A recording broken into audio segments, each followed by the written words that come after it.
Ah.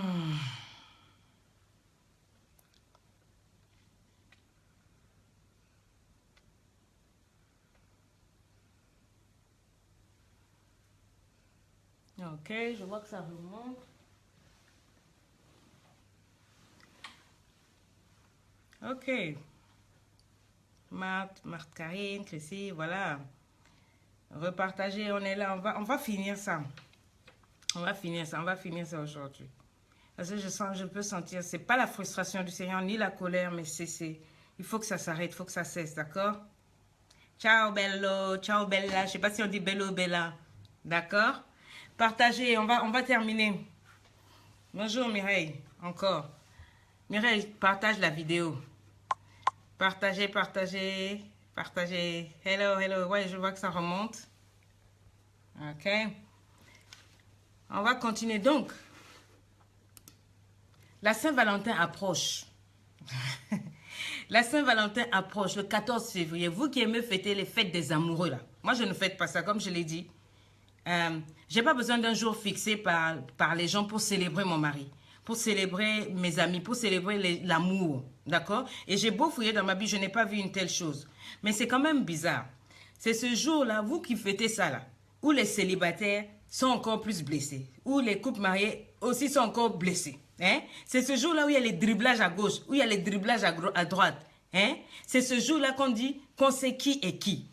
C'est ce jour-là où l'hypocrisie, votre père, le papa, le diable, là, vous expose. Il montre aux gens qui est qui. C'est ce jour-là. On dit que si le monsieur-là n'est pas avec toi ce jour-là, ah, attention, c'est que tu n'es peut-être pas la super star. Tu as 365 jours pour le voleur, mais un jour pour le propriétaire. C'est ça. Donc, il y a toujours un jour où Dieu va choisir de te faire honte, dans ton hypocrisie, là. Si avec la femme, là, tu ne veux pas être vrai, il y aura un jour où Dieu va montrer ça au grand jour. Et tu vas tout perdre. Est-ce que tu comprends? Est-ce que tu comprends? C'est pas le jour où un vrai mec va prendre, un vrai mec en fait, à votre Saint-Valentin. Je dis bien votre, comme moi je ne célèbre pas ça. Bonjour Ruth, bonjour ma chérie, ça va Ruth? C'est le jour où votre Saint-Valentin là, où il va, un vrai homme qui n'est pas hypocrite, va prendre sa journée, ne va pas sortir, va éteindre son téléphone et va rester à la maison toute la journée avec sa femme pour préparer ce jour-là pour sa chérie, pour laver les dessous, pour arranger sa chambre, faire une surprise à son épouse. D'accord, des petits poèmes coquins. C'est ce jour-là qui va cacher les chocolats sous l'oreiller. Une musique romantique douce. Pas les Yesu, Azali, Awal, pas les trucs comme ça, mais du Richard Klederman. Tu vois, un petit peu de quand même, quoi. Hein? Bisous les chéris, partagez pour qu'ils sachent qu'on est là. C'est ce jour-là où un homme qui n'est pas hypocrite va dire, ma chérie, aujourd'hui c'est pour toi. Normalement, il doit le faire tout le temps, mais s'il ne peut pas le faire tout le temps, au moins c'est ce jour-là où on ne peut pas être hypocrite. Mais si même ce jour-là qui est créé pour les amoureux, ce jour-là, il n'arrive même pas à te le monter, je crois qu'il y a un autre problème. Hein? Moi, je dis que c'est un jour qui est dédié aux grandes blessures de cœur des femmes. Parce que c'est ce jour-là souvent que les femmes réalisent qu'elles ont affaire à un tocard, à un menteur. D'accord? C'est la vérité. Non, ce n'est pas le jour où il faut créer des problèmes, cher monsieur ou chère dame, pour mentir, dribbler, insulter, chercher palabre, tu vois, non, pour sortir et puis aller te vautrer dans les hôtels avec les filles de 16 ans du quartier. Non, ça c'est un sorcier plus villageois. À part le fait d'être sorcier, tu es en plus un villageois, un sorcier villageois. Oh, le 14 février, la fête des amoureux. Oh, c'est le jour où le père du mensonge, donc Satan même, fait le plein de mensonges comme ça. Fausses promesses. Souvent, les vérités là, à gauche, à droite, c'est là où vraiment vous allez savoir qui est le vrai de vrai. D'accord? Et il faut réaliser que tu es toi-même ton propre sorcier et que tu choisis de sortir. N'accuse pas les hommes, n'accuse pas les autres. C'est toi-même qui ne t'aimes pas. D'accord? Une femme qui m'envoie ça, moi je vais te dire quoi?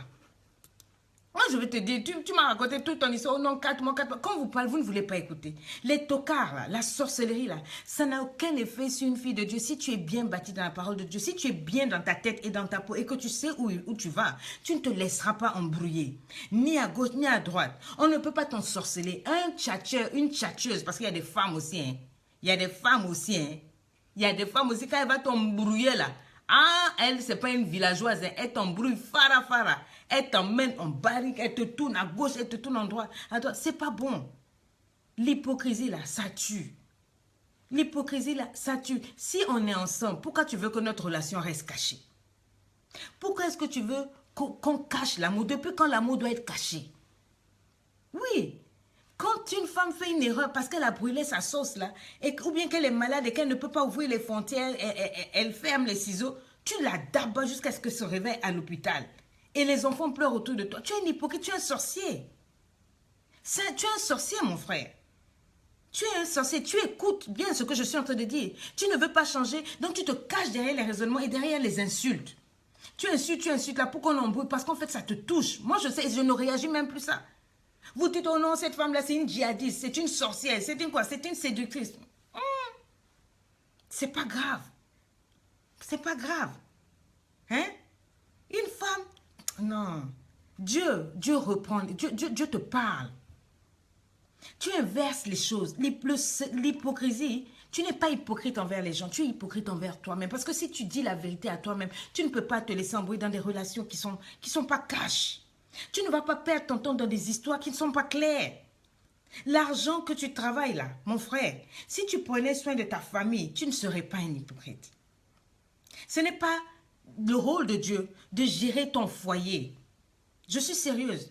Les hommes, les pasteurs qui m'écrivent chaque fois. Oh non, moi je suis femme de pasteur. Et je vous dis, on a eu des difficultés dans mon foyer avec mon mari. Pourquoi? Parce qu'à un moment, on était hypocrite. Même mon mari, je vous dis la vérité. Il était là, il disait, ouais, je m'occupe de l'église. Donc les hommes, l'œuvre de Dieu. Et puis on se dit quoi? Oh non, tu t'occupes de Dieu et puis Dieu va s'occuper de ta maison. It's wrong, c'est de l'hypocrisie. C'est faux. C'est pas vrai. C'est pas bon. Ce n'est pas la responsabilité de Dieu de s'occuper de ta famille. C'est ta responsabilité, mon ami pasteur, monsieur, de t'occuper de ta famille. Tu dois savoir équilibrer les choses. L'église d'un côté, pour toi qui es pasteur, et ta famille. Et c'est ta responsabilité. Dieu ne va pas descendre pour combler ton épouse émotionnellement. C'est ta responsabilité. C'est de l'hypocrisie que de penser et de dire comme ça. Tu comprends? C'est de l'hypocrisie de penser comme ça. C'est ta responsabilité. C'est ta responsabilité que de t'occuper de ta femme et de ne pas la faire passer après l'église. Nous, on a eu des problèmes à cause de ça. Parce que mon mari faisait passer l'église avant. Moi, maintenant, pour avoir l'attention de mon mari, j'étais obligée de me lancer dans l'église. Et je vous ai dit, j'étais hypocrite. Je faisais tout à l'hypocrisie avec un cœur frustré. J'étais pas moi-même. Pourquoi? Parce que je faisais ça pour être avec mon mari. C'était le seul moyen pour moi d'avoir l'affection de mon mari. Et c'est pas normal. C'est pas normal. Oui, tu ne peux pas être épanouie comme ça, ma chérie. Il faut savoir équilibrer les choses. Oh oui, l'argent que tu travailles, le Seigneur m'a repris dernièrement. Je voulais encore être hypocrite. Je travaille beaucoup. Je travaille beaucoup. En tant que coach, je fais mes cours, je fais le livre, je fais les lives, je fais tellement de choses en même temps. Et ma petite fille, ma dernière, Eunice m'a dit la dernière fois, maman, tu travailles trop, tu es toujours sur ton ordinateur. Et puis je lui dis, ah mais quoi, c'est avec ça que je fais ceci, je t'achète ceci, cela. Et la petite n'a rien dit, elle a tourné le dos, elle est partie. Mais vous savez, quand elle est partie, l'Esprit de Dieu m'a parlé, il m'a dit, tu n'as pas écouté, tu es hypocrite. Je dis hypocrite. Il dit, oui, tu fais semblant. Tu es en train de t'occuper des gens. Mais ce qui est plus important, tu ne t'en occupes pas. J'ai dit, mais je m'occupe des gens. Je m'occupe de ce que tu m'as donné. Il dit, oui, mais et ton enfant? Regarde ce qu'elle t'a dit. Elle a dit, maman, tu es toujours sur ton ordinateur, toujours. Et c'est là que je me suis arrêtée. J'ai dit, mais c'est vrai. J'ai dit à l'enfant que j'ai besoin d'argent, c'est pour l'argent. Et puis, le Seigneur m'a dit, mais l'argent que tu travailles là, c'est pourquoi? C'est pas pour cet enfant-là. C'est pas pour la mettre à l'aise. Le plus important, c'est quoi? Le plus important, c'est de t'occuper de tes enfants, de leur donner de l'amour, de l'affection. L'argent, c'est bien, mais tes enfants d'abord. Ce jour-là, je suis restée comme j'ai eu honte. J'ai fermé mon ordinateur, je suis allée me préparer, puis j'ai pris l'enfant. J'ai pris toutes les filles, les enfants, j'ai dit, venez, on va sortir. On est parti au cinéma, on est parti au restaurant, on a acheté des pop-corn, et puis j'ai éteint carrément le téléphone toute la journée. Et ma fille, le soir, elle venait, elle a dit, maman, je sais que quand tu as passé du temps avec nous, tu as perdu beaucoup de choses, tout et tout. Je lui ai dit, non, je n'ai pas perdu quelque chose. J'ai gagné quelque chose. J'ai gagné quelque chose. J'ai gagné un sourire de ta part. J'ai gagné un moment de qualité avec toi. Vous comprenez? Je n'étais pas vraie. J'ai inversé les choses. Le plus important, ma famille d'abord. Le plus important, le mari d'abord. Les gens de dehors, c'est bien, ils t'applaudissent. Oui, tu es la motivatrice des masses et tout et tout. Mais tu fais ça pourquoi? Qu'est-ce qui est plus important? En cas de, c'est eux qui vont plus souffrir que toi. Ce n'est pas les gens qui sont sur Facebook et autres. C'est ta famille, c'est ton enfant-là. J'ai eu honte et j'ai demandé pardon. J'ai demandé pardon. J'ai dit à ma fille, ma chérie, pardonne-moi. Et c'est là quand j'ai demandé pardon que les grands ont parlé. Ils ont dit, ah maman, excuse-nous, en fait, on ne voulait pas te dire, mais tu travailles tout le temps. Tu dors à 2 heures du matin, tu es toujours sur ton ordinateur en train de faire des trucs. Tu nous manques. J'ai dit à Saint-Esprit, je n'ai pas été sage. Parce qu'il y a un temps pour toute chose. C'est à moi de régler les choses. Le problème, c'était moi. Oui, d'accord, oui, je n'ai pas accusé les hommes. Je parle de moi. Je suis une femme. Je suis une femme. Je suis en train de dire l'erreur que moi j'ai faite. L'erreur que moi j'ai faite. J'ai demandé pardon à l'enfant parce que je ne me rendais pas compte. Que je me trompais par mes faux raisonnements. Je pensais qu'il était important de travailler. Je vais travailler le Seigneur. Je vais travailler l'argent. Il faut ceci. Alors qu'en fait, il fallait simplement que je trouve le temps d'être avec ma fille. Va ouvrir. D'être avec ma fille, d'être avec mes enfants. Vous comprenez? On n'oublie pas les pépés, on n'oublie pas les autres, mais le plus important, c'est les enfants. Ne faites, pasteur, si vous êtes pasteur, ne passez pas votre temps à vous occuper des gens du dehors. Passez du temps avec votre famille. Ne laissez pas votre famille en lambeaux. Sous prétexte que Dieu prend soin de votre famille, c'est faux. Ce n'est pas le rôle de Dieu de s'occuper de ta femme, c'est ton rôle. Ce n'est pas le rôle de Dieu de s'occuper de tes enfants, c'est ton rôle. Apprends à faire l'équilibre. Je me suis repentie, j'ai demandé pardon avec les filles, on a mangé, et quand je suis revenue, j'ai bien pu travailler parce que j'étais calme dans la tête et je savais que mes enfants me bénissaient pour ce que j'étais en train de faire. Il ne faut pas seulement vouloir bien faire les choses au dehors, alors qu'à l'intérieur, ça se casse. Le diable va te faire honte, il va t'exposer. Est-ce que vous comprenez? Ça ne sert pas pour toi, homme, de porter ta ficelle, ta corde là, tout et tout, tu frimes bien, tu es sapé, tout et tout, alors qu'en vérité, tu es en train de tuer la femme, tu es un sorcier.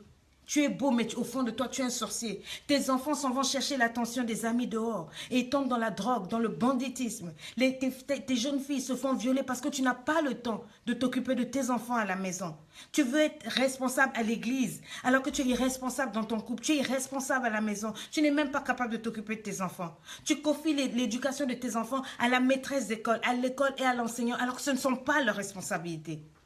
La responsabilité, c'est ta responsabilité d'aimer, d'éduquer tes enfants. Ce n'est pas la responsabilité du professeur et de l'école. Chacun a sa place. Partagez cela pour les autres. C'est pourquoi les églises aujourd'hui sont des scènes de théâtre.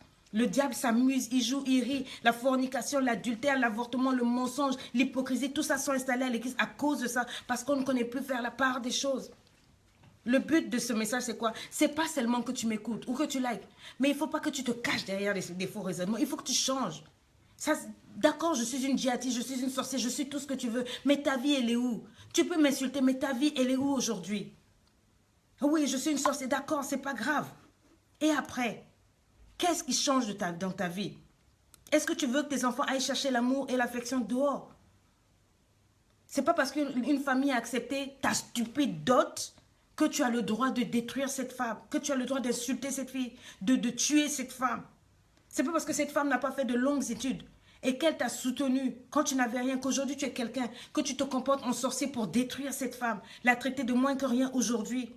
C'est pas parce qu'elle ne parle pas français et qu'elle ne roule pas, tu vois, dans le behind, comme les petites filles de dehors, qu'elle cesse d'être une femme, qu'elle mérite d'être humiliée, injuriée et que tu la battes comme tu le fais. Tu n'as pas le droit de vie et de mort sur cette femme parce qu'elle a eu le malheur de dire oui à ton amour, oui à ton mensonge, ou parce qu'elle t'a simplement aimé au-delà. C'est pas un péché de t'avoir aimé. C'est pas un péché de t'avoir aimé. L'hypocrisie tue. Tu peux avoir tu as un cœur noir, ceinture rouge, 12e dan. Tu as 5000 dans ta poche, mais le frère qui vient devant te dit, hé frère, j'ai faim. Est-ce que tu peux me dépanner un peu? Et puis toi, tu lui dis quoi? Non, viens, je vais prier pour toi. Je te bénis au nom de Jésus. Tu sais que le frère n'a pas mangé depuis 2 jours. Depuis 2 jours, le frère n'a pas mangé. Tu viens, je viens prier pour toi. Tu as 5000 dans ta poche. Et puis tu dis, vas-y, que Dieu te bénisse. Va, que Dieu te bénisse. Ça, c'est de l'hypocrisie. Tu peux même faire la monnaie. Enlève 1000 francs, 2000 francs. Donne-lui. Donne-lui. Tu dis non, moi je le prie, je le bénis, je ne suis pas Dieu. Dieu va le faire. Mais tu as quelque chose dans ta poche. C'est de l'hypocrisie. Enlève un peu, donne. Tu souris à tout le monde, mais c'est toi le plus grand féticheur. Tu es en train de couper, tu es une coiffeuse, tu es en train de couper les cheveux de tes clientes, tu emmènes chez les féticheurs pour voler les étoiles de tes clientes. Oh my God! Tu soupires après tout, mais en fait Dieu est scandalisé de toi. Hein? Tu es marié, tu es papa pasteur, ça fait 3 mois que tu boudes ta femme, mais tu prêches l'évangile, tu dis que ma relation avec ma femme n'a rien à voir avec ma relation avec Dieu. Tu te moques de qui? Tu te moques de toi-même, mon ami. Cette femme que tu as épousée est arrivée au point, femme de pasteur, où elle déteste Dieu à cause de toi. Parce qu'à la moindre erreur, elle a droit au feu de l'enfer et à tous les versets bibliques. Tu pries, tu jeûnes pour qu'elle meure afin que tu puisses épouser sa Cécile Céline, la petite sœur qui est à l'église à qui tu aimes bien. C'est de l'hypocrisie. Tu rabaisses ta femme. Tu rabaisses ton mari. Et tu ne connais même pas la valeur de l'homme que Dieu a mis à côté de toi. Tu n'avais rien, ma soeur. Il a tout fait pour toi. Maintenant, aujourd'hui, tu es arrivé. Tu es hypocrite. Tu l'injuries. Tu oublies. Qui est cette personne-là? S'il vous plaît, partagez cette vidéo. Tu exposes ta femme à l'église. Tout le monde sait qu'elle ne s'est pas préparée. Tout le monde sait qu'elle est comme ceci, comme ça, comme ça. Tout le monde sait. Tu es hypocrite devant Dieu.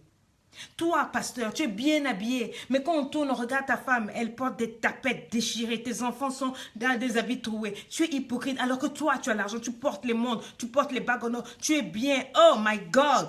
Tu es une hypocrite. Dieu te souffle dessus.